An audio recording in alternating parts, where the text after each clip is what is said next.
जय हिंद साथियों, नमस्ते, वंदे मातरम। आप सभी का स्वागत है समाधान स्टडी यूट्यूब चैनल में।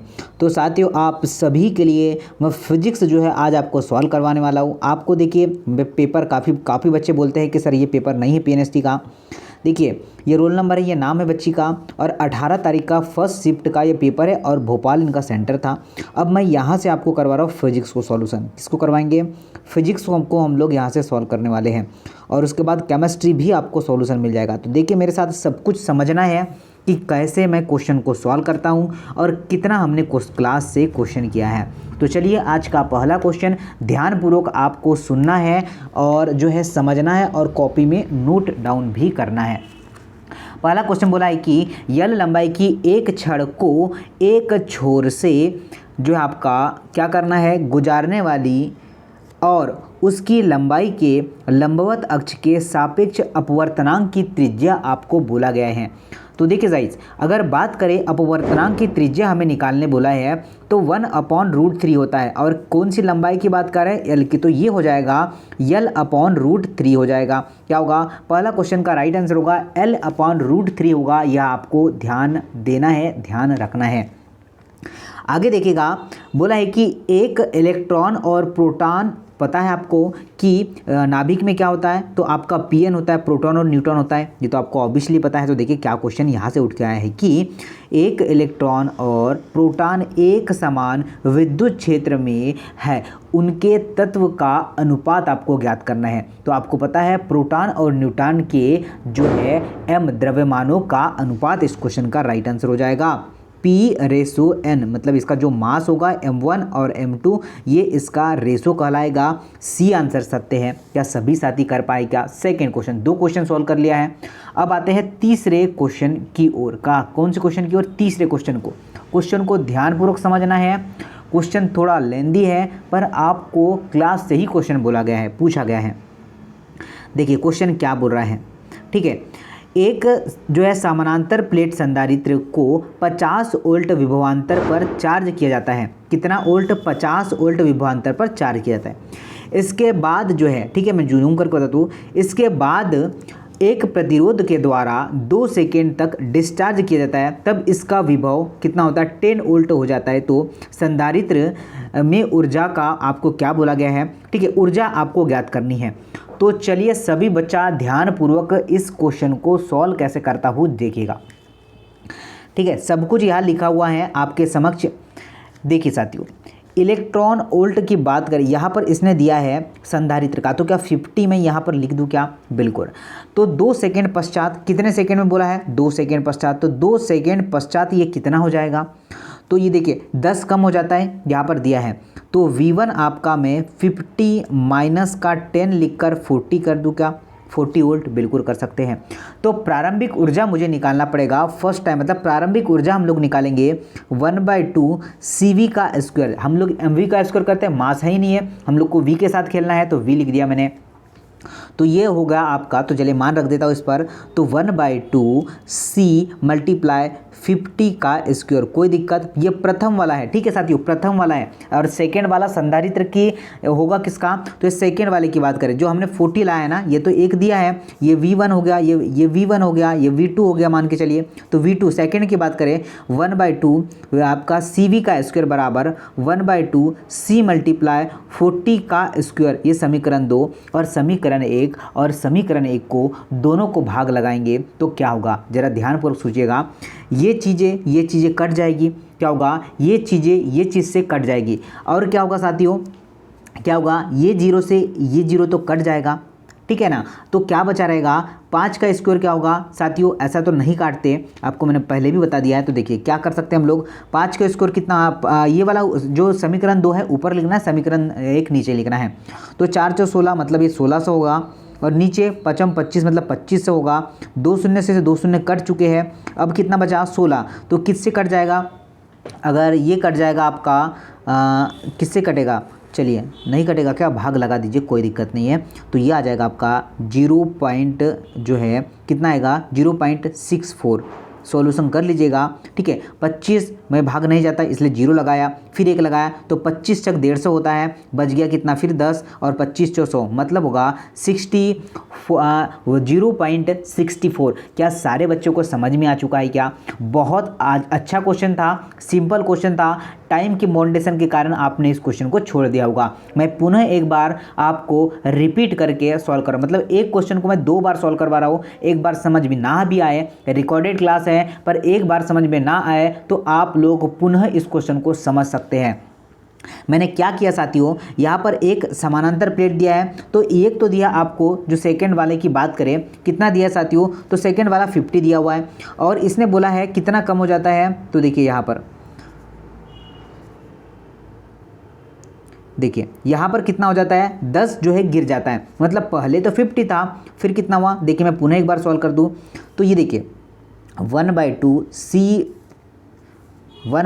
c जो है v का स्क्वायर, तो ये कितना है, फर्स्ट टाइम अगर मैं 40 का स्क्वायर कर दूं और सेकेंड टाइम आपका 1/2 CV का स्क्वायर, ये 50 का स्क्वायर कर दूं तो ये क्या होगा, ये तो इससे कट जाएगा, अपॉन में चीज़ें आएंगी तो कट जाएगी, और ओबियसली बात है ये क्या होगा 1600 और ये होगा 2500, तो 1600 2500 भाग लगा लीजिएगा 0.64 आएगा, और हर बच्चा इस क्वेश्चन को अगर मुझसे पढ़ा है तो कर पाएगा। हलवा क्वेश्चन की बात करें तो हलवा क्वेश्चन आपके समक्ष है। अरे कौन बावला इस क्वेश्चन को नहीं बना पाया होगा भैया, कि 1 क्रोन 100 किलोग्राम द्रव्यमान को 10 मीटर की ऊंचाई तक 20 सेकेंड में उठाती है।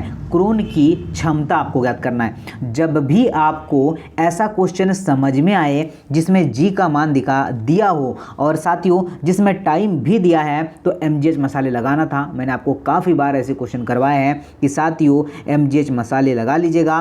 टाइम तो हमेशा बटे के नीचे ही लिखते हैं, तो क्या होगा 100 × 10 और ये 20। तो साथियों कौन सा बच्चा इस क्वेश्चन को भाई साहब गलत करके आया? एज इट इज क्वेश्चन मैंने क्लास में करवाया था, शब्दों का फेर था, शब्द यहाँ पर दूसरे थे, पर क्वेश्चन मुझे बताइएगा कि ये क्वेश्चन मैंने क्लास में नहीं करवाया क्या? MGH मसाले से क्वेश्चन मैंने करवा रखा है आप लोगों को, ठीक है। हाफ MB स्क्वायर से भी मैंने क्वेश्चन करवा दिया है, तो 2 क्वेश्चन तो अपने क्लास से ही फंसे। अभी मैंने 4 क्वेश्चन तो नहीं करवाए, 3 ही क्वेश्चन में 2 क्वेश्चन तो क्लास से ही थे। देखिए आगे आइए, बोला गया कि 2 सेल जिसमें प्रत्येक का विद्युत वाहक बल, जिसे हम लोग EMF कहते हैं, ठीक है, EMF की बात करें, ठीक है, दिया है कि जो है E और आंतरिक प्रतिरोध R, तो प्रतिरोध जो है R के बीच समानांतर में जुड़े हुए प्रतिरोध की उच्च जो है ऊर्जा आपको ज्ञात करनी है। तो साथियों बिल्कुल नोट कर सकते हैं आप लोग, क्या आंसर बना लेंगे, ठीक है, क्या आंसर बना लेंगे, तो नोट कर लीजिएगा आपका जो है R बराबर हाफ जो है R मतलब स्मॉल r होगा, मतलब R/2 होगा। तो ये ध्यान रखना है, क्या राइट आंसर होगा, R/2 इस क्वेश्चन का राइट आंसर है, ठीक है ना। देखिए ये क्वेश्चन कौन सा बच्चा नहीं कर पाएगा बाउला, कि कौन सा सही है, कौन सा सही है, कौन सा बच्चा ऐसा नहीं कर पाया, मैंने ऐसा नहीं करवाया होगा, ऐसा कोई बच्चा नहीं होगा। जूल बराबर होगा वॉट मल्टीप्लाई एम्पियर, जूल बराबर होगा कुलाम मल्टीप्लाई, चलिए क्या होगा कुलाम मल्टीप्लाई V, तो ये आपको CV मैंने आपको बता रखा है, तो ऑप्शन नंबर जो होगा B करेक्ट है। क्या होगा साथियों, ऑप्शन नंबर B करेक्ट है, ये आपको ध्यान रखना है। गॉस का नियम आपसे बोला गया था, और गॉस का नियम मैंने आपको करके जाने के लिए बोला था। गॉस के नियम के अनुसार एक जो है आपका अनंत लंबाई वाले सीधे तार की, बोला है सीधे तार की विद्युत जो है आपकी तीव्रता जो है समानुपाती होती है, तो किसके होती है, तो 1/r के होती है। किसके होती है साथियों, 1/r के होती है। ऑप्शन नंबर A करेक्ट है। क्या होगा, ऑप्शन नंबर A करेक्ट है। चलिए अब दूसरा क्वेश्चन सॉल्व करते हैं, और ये क्वेश्चन मैंने अभी ही, चलिए हाल ही में फिजिक्स जब मैंने स्टार्ट किया था और आपको बोला था कि आप लोग जो है ऐसे क्वेश्चन सॉल्व करके जरूर जाइएगा, इलेक्ट्रॉन वोल्ट वाले। यदि सोडियम प्रकाश के एक फोटान की ऊर्जा, ठीक है, लैम्डा 589 आपका जो है नैनोमीटर, ये यूनिट को जरूर ध्यान दीजिएगा, नैनोमीटर अर्धचालक के बैंड गैप के बराबर है, तो होल्स इलेक्ट्रॉन युग्मक बनाने के लिए कम से कम आवश्यक ऊर्जा कितनी होगी, कम से कम आवश्यक ऊर्जा कितनी होगी। जरा ध्यानपूर्वक क्वेश्चन को समझ लीजिएगा, आपसे बनेगा क्वेश्चन, बट आपको मैंने कहा था कुछ वैल्यू से आपको याद रखना है। अभी रिसेंटली क्वेश्चन मैंने आपको करवाया था, अगर क्लास में आप लोग होंगे तो जी हाँ बोलेंगे। मैंने आपको बोला था कि भाई साहब ये फॉर्मूला आप लोग को याद रखना, E बराबर HC/λ। साथियों मैं क्लास देखूंगा और आपको स्क्रीनशॉट भी उसका बताऊंगा कि कौन सा क्वेश्चन आपको मिला है। ये वाला बताया था जिसमें मैंने आपको कहा था कि H का मान भी आपको याद रखना है, C मतलब प्रकाश की चाल आपको पता हुआ है, और लैम्डा तो आपको दिए रखा है। तो चलिए देखिए, H का मान आपको बताया था मैंने 6.6 मल्टीप्लाई 10⁻34 होगा। मल्टीप्लाई प्रकाश की चाल आपको पता है 3 मल्टीप्लाई 10⁸ की पावर होगी, और नीचे तो ये दे रखा है कितना 589, क्या दिया साथियों 589 मल्टीप्लाई 10⁻⁹ मीटर। अब ये -9 क्यों लिखा साथियों मैंने 10⁻⁹? तो आप लोग जानते हैं कि 10⁻⁹ इसीलिए लिखा गया है क्योंकि नैनो का मतलब ही होता है 10⁻⁹। सही है। चलिए अब चीज़ों को सॉल्यूशन करते हैं, चीज़ों को यहाँ से निकालते हैं। ठीक है, यहाँ से निकालेंगे, यहाँ पर चलिए 3 का मल्टीप्लाई यहाँ करेंगे तो 19.8 होगा, और ये 589। चीज़ों को अलग अलग करो, ठीक है। 10 पर जो है -34 और मल्टीप्लाई 10⁸ की पावर, और ये 10⁹ की पावर। ठीक है, सबको अलग अलग कर दिया मैंने, चीज़ों को जो है अक्रॉस लिखा है। ठीक है, इतना आप लोग को नोट करना है, नोट कर लिया होगा आप लोगों ने। अब आगे देखिए, इसके बाद क्या करेंगे तो देखिए सॉल्यूशन करना है, हमें गुना भाग तो खुद ही करना पड़ेगा।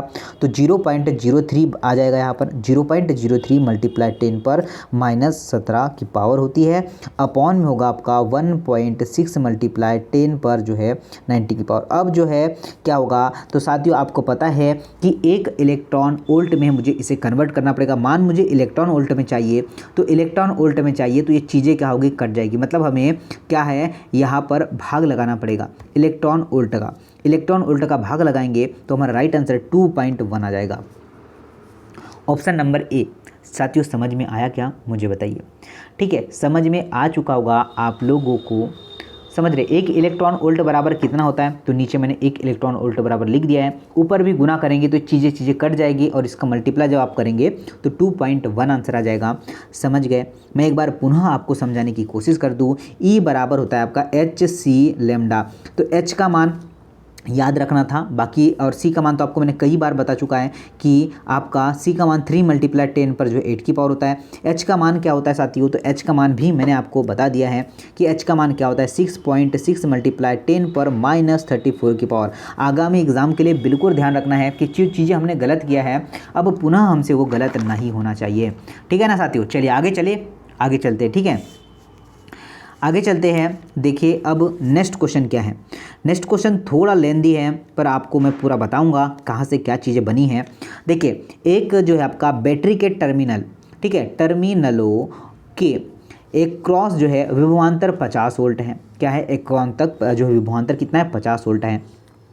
जब धारा 11 एम्पियर बह रही है तथा जो आपका 60 वोल्ट जो है क्या है बच्चा 60 वोल्ट है, तब धारा 1 एम्पियर बह रही है, तो वाहक बल का आंतरिक प्रतिरोध आपको ज्ञात करना है। तो चलिए देखिए क्वेश्चन थोड़ा लेंदी है, पर आप लोग बताएंगे। दो मान हमें यहाँ पर किरचॉफ के नियम से हम इसे सॉल्व करेंगे। ठीक है, किरचॉफ लॉ कितने बच्चों ने पढ़ रखा है, किरचॉफ लॉ से ही हम लोग सॉल्व करेंगे। ठीक है, बिल्कुल हम लोग किरचॉफ लॉ का ही यूज़ करके इसे सॉल्व करेंगे।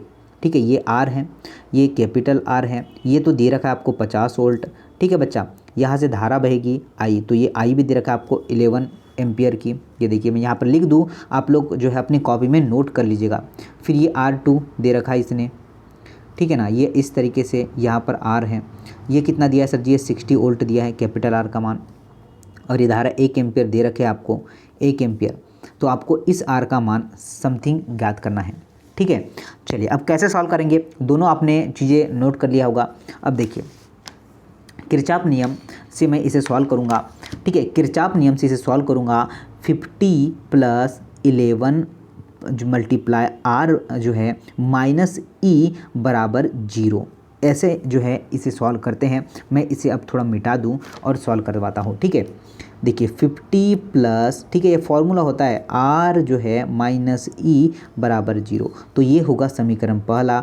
50 प्लस 11R बराबर ई समीकरण फर्स्ट। इसी तरीके से समीकरण सेकेंड भी बनाना है, 60 प्लस जो है 1R माइनस ई, तो ये हो क्या होगा आपका 60 प्लस आर अपॉन में आर बराबर ई सेकेंड समीकरण। तो दोनों समीकरण को हमें क्या करना है, घटाएंगे। दोनों समीकरण को जब हम घटाएंगे, समीकरण 1 और समीकरण 2 को घटाने पर तो क्या होगा, देखिए 60 plus are minus 50 minus 11R बराबर ई माइनस का ई। तो ई से ई तो कट जाएगा, ई से ई तो कट जाएगा, मतलब शून्य बच गया। ठीक है, अब देखिए 50 में से 50 10 बच जाएगा यहाँ पर, और साथ ही यहाँ पर भी 10R बच जाएगा। ओके, तो ये इधर हो जाएगा, मतलब आर का मान तो यहाँ पर 1 जो है ओम आ जाएगा। क्या आएगा, आर का मान 1 हो जाएगा। तो इस 1 को हम लोग कहीं पर भी रख देंगे। ठीक है, इस 1 को हम लोग कोई भी जगह रख देंगे तो आप लोग बिल्कुल इस आंसर को ला सकते थे। ठीक है, 61 क्या होगा, तो 61 और आपका 1 ओम, तो कितना बच्चा जो है जानता है कि ऑप्शन नंबर डी हो जाएगा। समझ में आया या नहीं आया साथियों?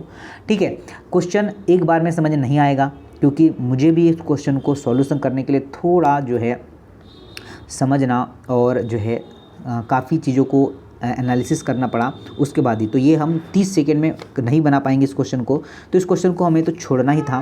ठीक है ना, पर अब जो है नहीं छोड़ेंगे, अब तो आ गया ना हम लोगों से, अब नहीं छोड़ पाएंगे। मैं एक बार रिपीट करके बता दूं। ठीक है, किरचॉफ लॉ पर यह क्वेश्चन बनेगा। किरचॉफ लॉ आपको पता है क्या होता है, तो देखिए ये मैं आपको एक डायग्राम बना के बता दूँ। ठीक है, चलिए, और ऐसे ही आपको सॉल्व करना चाहती हूँ मैं, पूरा का पूरा आपको फिजिक्स से सॉल्व करवाऊंगा। तो ये आर है, ये आपकी धारा बहेंगी 11 एम्पियर, ये तो 50 दिया है, तो सिमिलर इधर भी दिया होगा। ठीक है, ये ई है। तो देखिए मैंने क्या किया था, 50 आपको दिया है, 50 मतलब ये कैपिटल आर। ठीक है, मैं मान डायरेक्ट रखा है 11। तो देखिए साथियों ध्यान दीजिएगा, मैं अगर आपकी बात करूँ, ये होगा कैपिटल आर। ठीक है बच्चा, कैपिटल आर प्लस ए। ठीक है, कैपिटल आर प्लस ए और स्मॉल आर माइनस ई। तो इस तरीके से किरचॉफ लॉ होता है। तो मैंने डायरेक्टली इस पर मान रख दिया है, तो आप लोग को मान रखना है, तो आ गया होगा। रिवाइज करके धीरे धीरे क्वेश्चन को देखिएगा, आप लोग बिल्कुल बना पाएंगे। ठीक है साथियों, आगे चलता हूँ मैं, अगला क्वेश्चन आपको सॉल्व करवाता हूँ। बहुत ही अच्छा क्वेश्चन और बहुत ही शानदार क्वेश्चन सॉल्व करते हैं हम लोग। ठीक है ना, देखिए यदि r जो है छोटा है, h जो है क्या है, बड़ा है r से, तो h ऊंचाई पर गुरुत्वीय त्वरण का मान क्या होगा, जहाँ पर r त्रिज्या व g क्या है, पृथ्वी की सतह से गुरुत्वीय त्वरण होते हैं। तो आपको पता है ऑब्वियसली जब गुरुत्वीय त्वरण की बात आई तो ये जो निकल के आएगा, ये g बराबर होगा 1 प्लस h अपॉन में r का स्क्वायर, मतलब ऑप्शन नंबर सी करेक्ट होगा। क्या होगा, ऑप्शन नंबर सी करेक्ट होगा। साथियों सभी लोगों ने नोट कर लिया है क्या? आसानी से नोट कर लिया होगा। शानदार क्वेश्चन था और बहुमूल्य क्वेश्चन था, ये सभी को ध्यान रखना है। नेक्स्ट क्वेश्चन की बात करें, स्थैतिक घर्षण में या स्थैतिक घर्षण के उच्चतम मान को क्या कहते हैं? ये क्वेश्चन मैंने क्लास में करवाया, घर्षण से रिलेटेड तो क्वेश्चन कोई भी आपको गलत नहीं करना था।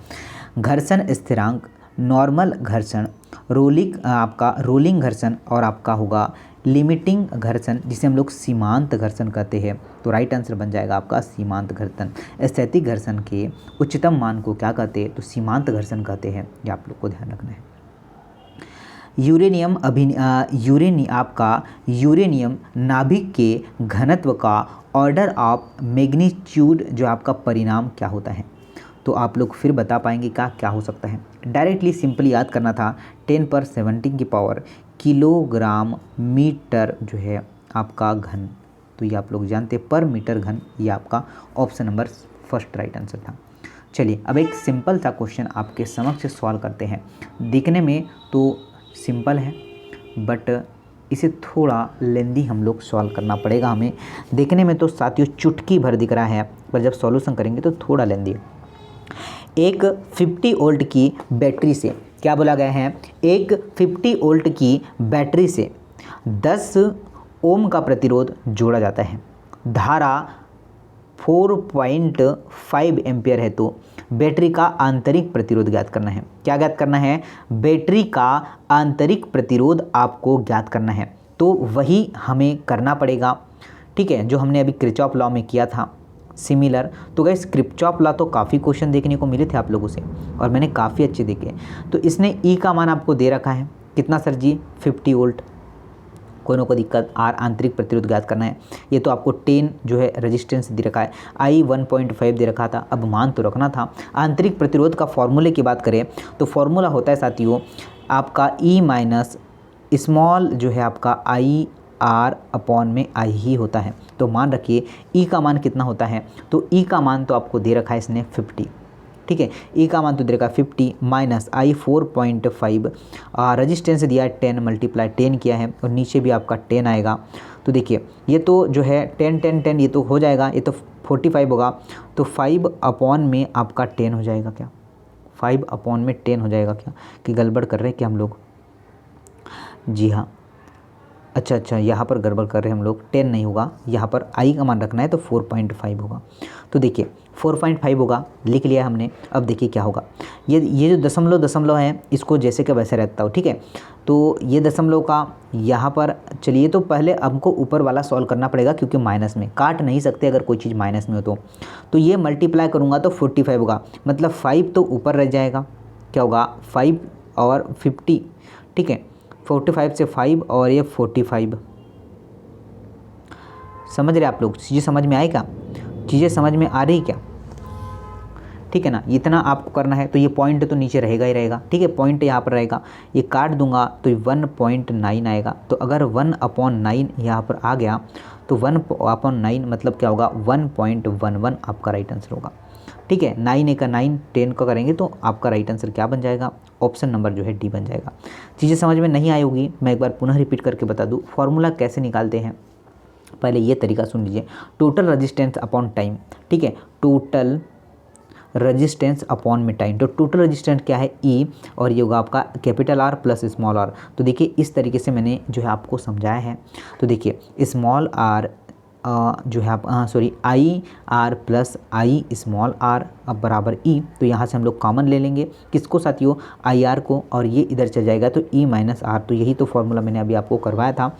आई होप चीज़ें आप लोग समझ पा रहे हो गाइस, और चीज़ें अच्छी लगे लाइक ज़रूर करना है और साथियों शेयर ज़रूर करना है, ठीक है ना, लाइक शेयर ज़रूर करना है। देखिए नेक्स्ट क्वेश्चन की बात करें, गुरुत्वाकर्षण के कारण त्वरण जो है अधिकतम होता है और आर जो है पृथ्वी की त्रिज्या है। आर क्या है, पृथ्वी की त्रिज्या है।